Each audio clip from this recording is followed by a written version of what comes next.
Brain teaser round তোমাদের সামনে দুটো প্রবলেম দেওয়া হবে, দুটোই হচ্ছে অ্যাসিডের পিএইচ বের করা নিয়ে।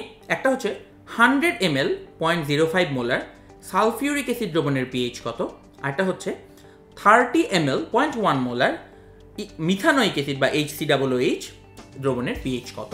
তোমরা এখনই ভিডিওটা পজ করে সলভ করা শুরু করো খাতা কলম নিয়ে বসে। মনে রাখবে, একটু চিন্তা করে দেখো, এই প্রবলেমটা করার আগে একটু চিন্তা করবে এখানে কোনটা শক্তিশালী অ্যাসিড এবং কোনটা দুর্বল অ্যাসিড, সেইভাবে এটাকে সলভ করার চেষ্টা করবে। অ্যান্সারটা মিলিয়ে ফেলে তারপরে ভিডিওটা প্লে করো, তারপর দেখো তোমার উত্তরটা ঠিক আছে কিনা। এইবার আসো আমরা প্রবলেমগুলোর উত্তর মিলিয়ে নিই। আসো দেখো, 1 নম্বর প্রবলেমটা ছিল 100 ml 0.05 মোলার সালফিউরিক অ্যাসিড দ্রবণের পিএইচ। একটা জিনিস ভালো করে লক্ষ্য করো, সালফিউরিক অ্যাসিড হচ্ছে একটা শক্তিশালী অ্যাসিড, এটা একটা স্ট্রং অ্যাসিড। স্ট্রং অ্যাসিড হলে পিএইচ বের করা খুব সহজ। আর HCOOHটা হচ্ছে উইক অ্যাসিড।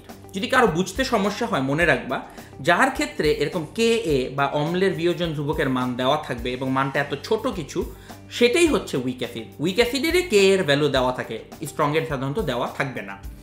আরেকটা জিনিস যেখানে তোমরা অনেক বেশি সমস্যায় পড়েছো, সেখানে হচ্ছে এতক্ষণ অঙ্ক করার সময় আমরা কোনো ভলিউম দিইনি, বাট এখন 100 ml 30 ml বলে দিয়েছি। এগুলা কেন?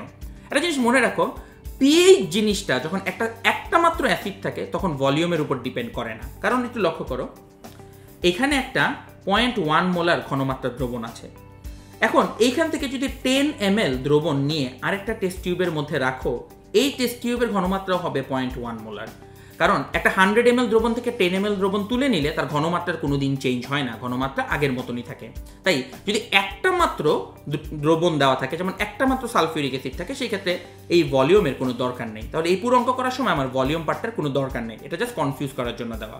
এবার এসে লক্ষ্য করি অঙ্কটা কীভাবে সলভ করা যাবে। স্ট্রংয়ের জন্য সালফিউরিক অ্যাসিড সে ভাঙলে 2টা H+ বের হয়, তাহলে 0.05 মোলার সালফিউরিক অ্যাসিড ভাঙলে 2 × 0.05 মোলার H+ বের হবে। তাহলে পিএইচ হবে -log of 2 × 0.05।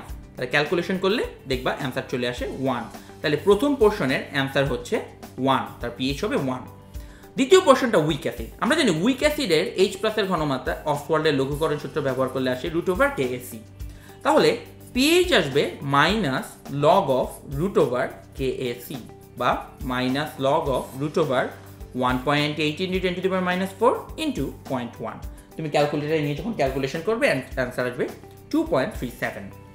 তাহলে এইটাই হচ্ছে এই দুর্বল অ্যাসিডের পিএইচ। সুতরাং দেখো, তোমাদের যাদের হয়ে গেছে এটাতে 5 নম্বর, এটাতে 5 নম্বর, তো আউট অফ 10 নাম্বার করে ফেলো এবং কমেন্ট সেকশনে এসে কে কত পেলে আমাদেরকে জানিয়ে দাও।